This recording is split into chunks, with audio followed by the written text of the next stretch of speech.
you can't build a bridge into the Middle East. On October 9, 2007, North City Development Corporation announced their new $20 billion mega-project.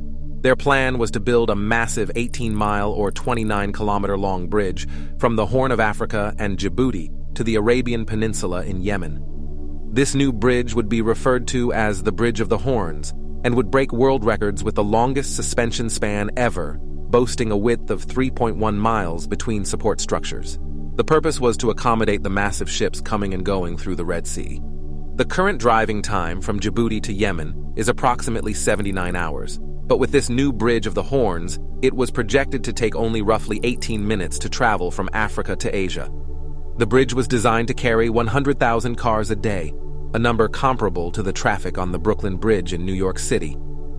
Additionally, the project included a railway intended to carry 50,000 rail passengers every day. While Djibouti, with just over 1 million residents, and Yemen, with 32 million residents, don't typically have massive numbers of people traveling like in New York City, the developers aimed to justify the project. Djibouti and Yemen cleared out lands at both ends of the bridge to create twin cities referred to as Al Noor City. These cities were projected to run completely on renewable energy, with a population of 2.5 million residents on the Djibouti side and 4.5 million residents on the Yemen side. This added population was intended to more than triple Djibouti's current population, providing much-needed economic stimulation. Djibouti faced economic challenges, with 64% of its population living on less than $5 a day. Yemen, being the poorest country in the Middle East, with 54% of its population living below the poverty line, was also in need of economic growth. The twin cities of Al Noor were envisioned to bring jobs, tourists, and economic growth to these struggling nations. Fortunately for Djibouti and Yemen, they had a wealthy neighbor to their northeast, Dubai, where the developers of the mega project were based. The Al Noor Investment Holding Company in Dubai filed paperwork to propose Phase 1 of the mega project in 2007. Tariq bin Laden, an extremely wealthy resident of Yemen, expressed interest in investing heavily in the project. The Al Noor Company also planned to construct a highway from Dubai to the massive bridge to make Dubai a more accessible destination. The total estimated cost for this bridge was projected to be $20 billion US, excluding the highway leading back to Dubai. This would break the world record for the most expensive bridge ever built, surpassing the Hong Kong-Zhuhai-Macau Bridge completed in 2018, which stretches 34 miles or 50.24 kilometers.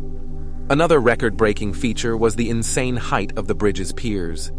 The Red Sea, with depths reaching 330 meters or 1,082 feet, required the piers to be 800 meters or 2,600 feet in height, only 100 feet shorter than the literal tallest building in the world, the Burj Khalifa. Yemen and Djibouti appeared eager to start construction, with Yemen clearing out 1,500 square kilometers of land from the Yemen side of Al Noor, and Djibouti clearing out 1,000 square kilometers for their side. However, in June 2010, construction of the Bridge of the Horns was delayed. Mohammed Al-Ahmed, the chief executive officer of Al Noor Investment Holding Company, stated that he was still waiting on Djibouti and Yemen to agree to sign the paperwork. They had not signed the framework agreement, which would give the concession and the right to build the two cities on the bridge. The Al Noor Investment Company had given the framework agreement to both countries in 2009, but internal conflict within the Yemen borders was delaying the process. Despite the setbacks, Al-Ahmed expected the countries to sign the contract for Phase 1, involving building the link between the Yemen mainland to the island of Parham and the Red Sea. Later, Phase 2 would connect Parham with Djibouti. Al-Ahmed remained confident in the project, stating that Al Noor had already invested an undisclosed amount of money, and he was optimistic that with the current finances, they would be able to completely fund the entire project. However, things took a turn for the worse in September 16, 2014, when Yemen broke out into a full civil war. Shiite rebels with links to Iran took control of Yemen's capital and largest city, demanding a new government.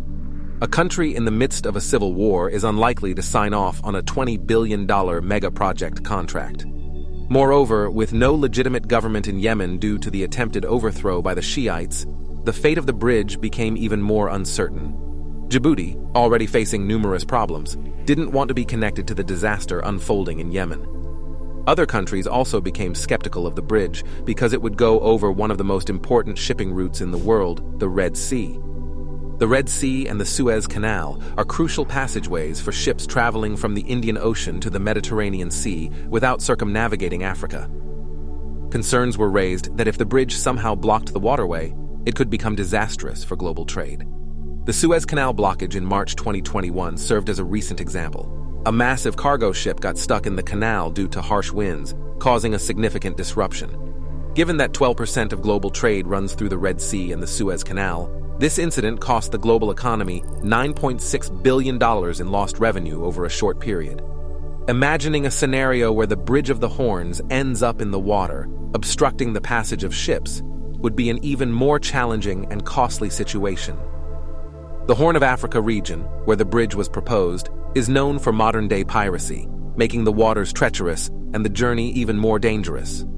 Despite Yemen being in a ceasefire declared by the United Nations in 2022, talks about the Bridge of the Horns seem to be completely dead as of 2023. The construction of this bridge, if it were to happen in the future, would involve building one of the world's longest bridges in extreme heat.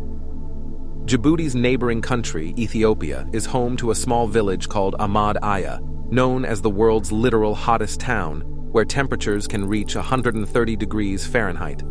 Moreover, the challenging geopolitical landscape and the region's susceptibility to piracy, along with the economic impact of the Suez Canal blockage in 2021, raised doubts about the feasibility and safety of such an immense construction project.